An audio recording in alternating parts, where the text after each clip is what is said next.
Welcome to my backyard. They're all grown up now, but this is where our kids used to play when they were little. A lot of the games they played were based on the book, The Chronicles of Narnia by C.S. Lewis, especially this one, The Lion, the Witch, and the Wardrobe. Though the book is fiction, there's a lot of truth in there. As my kids have told me, that book had an impact on them like no other book, like not a fairy tale, not a made-up story exactly, because it's full of truth. It influenced their young lives, and it influences them still today. My son Jeremiah said it's part of who he is and what he's become. So I want to take you back on a trail behind our house that meanders along the Boardman River to a place where our kids used the magic of Narnia to shape their young lives. Come along with me. As the story opens, it's the dark days of World War II. The children, Peter and Susan, Edmund and Lucy, are being evacuated from bombed-out London to the safer rural countryside.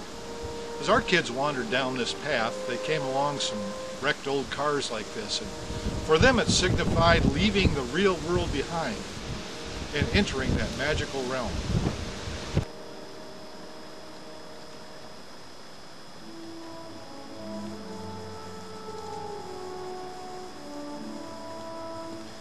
Well, here we are in the magical land of Narnia, at least in the imagination of Jeremiah and David and Sarah. They tell me that as they came back here and played in this wonderful place, they didn't actually role play the book or take on the persona of any of the characters in the book. They simply knew that this was a place where their imaginations could run free and they could play to their heart's content. There is one important feature of this little clearing that fueled their imaginations more than any other. If you remember the book, there's a stone table in there, actually an altar of sacrifice, a place where the Lord of Narnia laid down his life for them.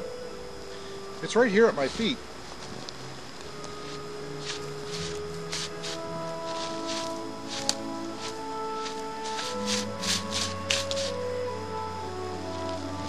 A flat rock. Nothing special about it, of course, except for what it represents. The place of sacrifice, where the Lord lays down his life for us. It's just an ordinary old tree stump, at least it is to you and me.